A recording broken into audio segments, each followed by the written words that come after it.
в този ваш страхотен спор не можахте да разберете. Да, че Черен Джо ще се размине без операция, следствие на това, че се срещна с един страхотен специалист. Много се надявах. Знаеш, и настръхнала съм в момента, защото адски се надявах, че днешното издание, аз заеквам, издание на Апартамента щеше да е нещо като урок по хуманност, по добрина и по човещина. Това е типичен пример за това как хората не се слушат, как никой не иска да разбере други, защото ти си политик, ти можеш да надговориш винаги всички нас, но ако нещичко поне малко от тази история за тези жени, които са тръгнали, оставили са домовете си, за да се грижат за тези животинки. Въпрос на техен избор, никой не ги е карал, ще оставят домовете. Разбира се, че никой не ги е карал, само че аз пък сега ще доведа тук една жена, която се надявам да продължи да помага от тук нататък. Заповядайте, моля!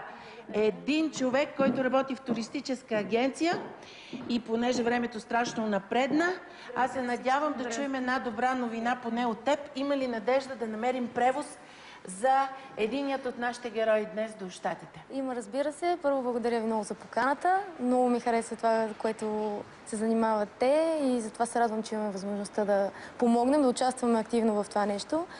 Това, което ще направим ние е като една от най-големите онлайн туристически агенции в България. Ежедневно хиляди хора посещават нашия уебсайт, нашата фейсбук страница. Имате ли често хора, като пътуват до Ню Йорк? Разбира се, имаме и такива конкретно. Първо, че ще запознаем всички с това и надявам се и за напред ще можем да помагаме и за други животинки, не само на мечи. От друга страна ще се свържем с хора, които имат вече закупени самолетни билети до Ню Йорк и ще ги помолим. Разбира се, Аз също, ако трябва, ще говоря с някой от тях. Понеже времето ни свърши, а ние сме много жени, имаме само един мъж. Моля те, трябва ти да завършиш. Наистина треперя. Наистина треперя.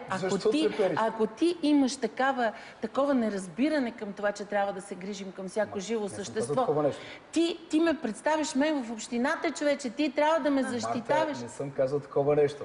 Чакай, аз съм политикал в случая, а ти слагаш думи в моята уста. Не съм казал, че не е важно да се грижиш за някой. Ти каза, че е по-важно за възрастните хора и за децата да се грижим. Разбира се, смятам, че трябва за всички едновременно. И че няма време първо за животни и после за хора. Ако си Стурък и Шива, може би ще можеш да се грижиш. Тези жени ще Стурък и Шива ли са? Ще можеш да ги нахраниш с една риба всички, нали? Добре, но аз съм твърдо убеден, че не може.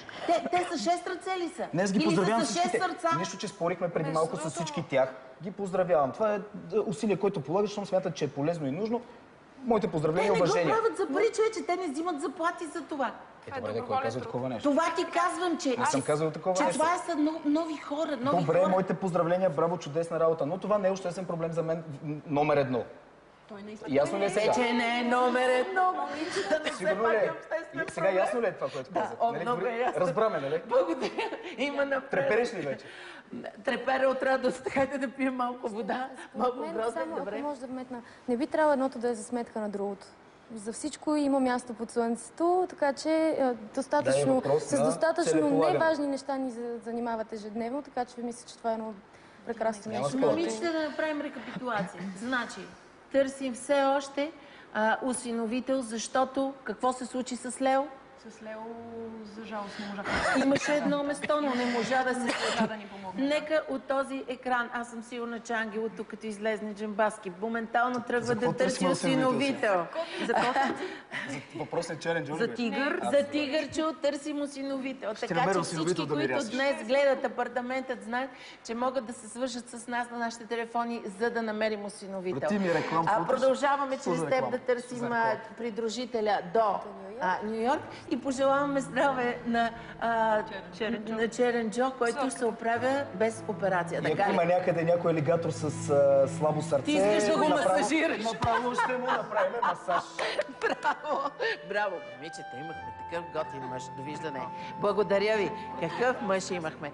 Той говореше от името на цяла България. Историите на 3 беззащитни животинки, оставени без грижи и без дом. Нашите героини, Мария, Тотка и Диана, се опитаха да им помогнат и да им осигурят по-щастлив живот. А какво ще се опитат да направят следващите ни герои, ще видите скоро в Апартаментът.